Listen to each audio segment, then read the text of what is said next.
me ask you a question. What if everything you were taught about paying off debt was actually keeping you broke? Your parents told you, Dave Ramsey told you, maybe even the church told you, pay it off, stay out of debt, live clean. But here's what nobody told you. The people giving you that advice were playing by a rule book that was designed for someone who works for a paycheck. Not for an entrepreneur, not for you. I've been doing this 37 years. I've sat across from entrepreneurs who did everything right. 750 credit score, low utilization, perfect payment history, and they still couldn't get funded. That's not a credit problem. That's a programming problem. And today, I'm going to show you exactly what I mean. In the next 12 minutes or so, I'm going to break down the difference between debt that holds you back and debt that positions you forward. So you stop running from a tool that the wealthy use every single day on purpose. But before I get into that, there's something about the way the entire money system works that most people were never taught. Once you see it, the way you look at debt will never be the same. So this is important. Here's the problem with how most entrepreneurs think about debt. They think the goal is zero balance, zero payments, zero debt. Like if you can just get to zero, you'll finally be free. But let me ask you something. If you pay your house off completely, mortgage gone, do your bills stop? No, you still got property taxes, insurance, maintenance, utilities. The obligations didn't go away. You just eliminated one of them and kept the other four. So the question was never, should I have obligations? The real question is, how do I position my income to cover all of them and build something at the same time? This is a completely different question, and it requires a completely different mindset. You see, this is important. Now, let me show you the 3 lies you were sold about debt. Lie number 1, debt is evil. You've heard the scripture, the borrower is servant to the lender. But read the whole thing. That passage is a warning about obligation, not a condemnation of leverage. The same book says a wise man counts the cost. That means be intentional, not afraid. The truth of the matter is you were handed a warning label and told it was prohibition. Lie number 2, pay everything off and you'll be free. We just covered this. Freedom isn't zero payment. That's the lie. That's the deception. Freedom is positioned income. Lie number 3, and this one changes every single thing. The system hasn't changed. In 1971, the entire monetary system of this country shifted. We moved from an equity-based system backed by gold to a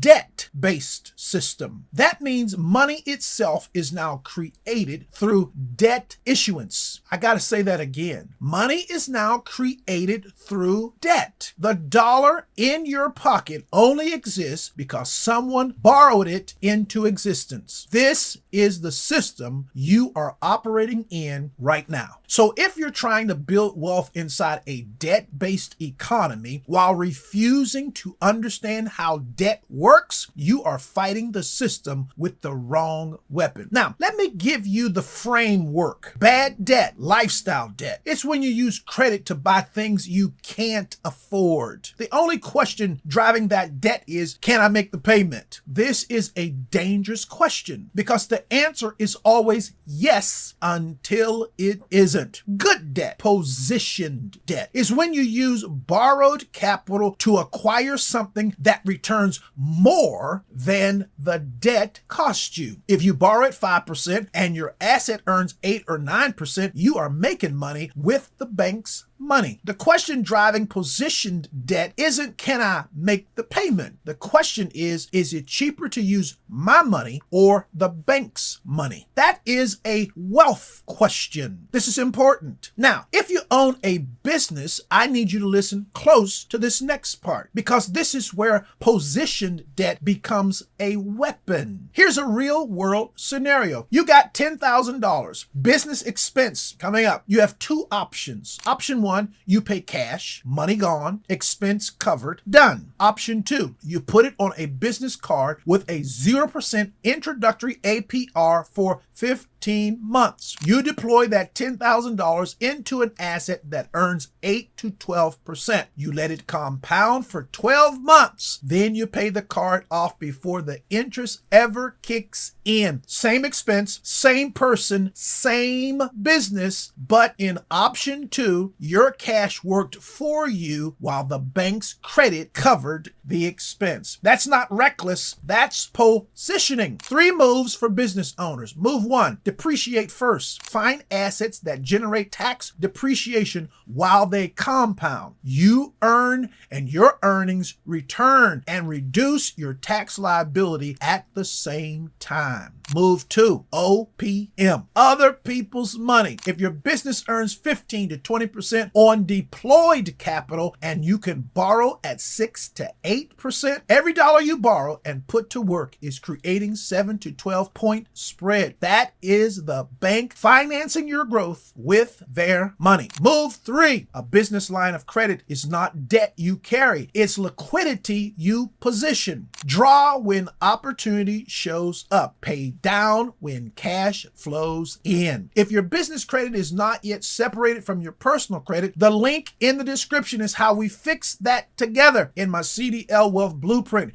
You need that coaching call. Now, let's get to the next part, but here's what nobody's telling you, and this is the real lesson. Most people don't have a debt problem. They have an identity thermostat issue. Since childhood, somebody turned that dial to a setting, and that setting says debt is bad. Debt is shameful. Debt means you failed. And that setting got locked in. You'd rather eat raw meat for the rest of your life than learn how to use the fire. The struggling mindset uses debt to increase lifestyle. The positioned mindset uses debt to increase income. Same tool, same economy, different identity, and different result. And that is not a credit score problem. That is an operating system problem. Your credit score is just the output. Your identity is the input. Fix the input. The output changes automatically. So here's the blueprint. 3 moves. Do them in order. Step 1, audit your debt for position. Pull every debt you carry right now. Label each one. Is it buying lifestyle or is it generating income? 1 column lifestyle, 1 column positioned. You can recalibrate your thermostat until you see where it's set. Step 2, build your hurdle rate. For every new debt you consider, write down the cost of the debt and the projected return of the assets it funds. If the return doesn't beat the cost by at least 2 to 3 points, pass. Wise men count the cost. That's the discipline of the positioned entrepreneur or individual. Step 3, we calibrate the thermostat. This is important. Write down the one belief about debt that was installed in you before you were old enough to even question it. Then write what a positioned entrepreneur or individual believes about the same thing. Change the setting. The behavior changes automatically. So here's what I want you to remember. Debt is not your enemy. Ignorance of how to position it is. The monetary system changed in 1971. The question is, did your mindset change with it? Same person, same economy, different positioning, and that makes all the difference. Listen, subscribe and hit that like button. We want as many entrepreneurs and individuals as possible to see this. Drop a comment and tell me, were you taught that all debt was bad? Who taught you that? I'd love to hear your story. And if you're ready to align your business, your credit, your life, the CBL Wealth Blueprint is where we make that happen. There's a link in the description for the coaching, or if you need credit help, it is there also. I'm going to keep going, keep sharing things with you that are going to help you level up and let the money start flowing in. Be blessed. I'll see you soon. Take care.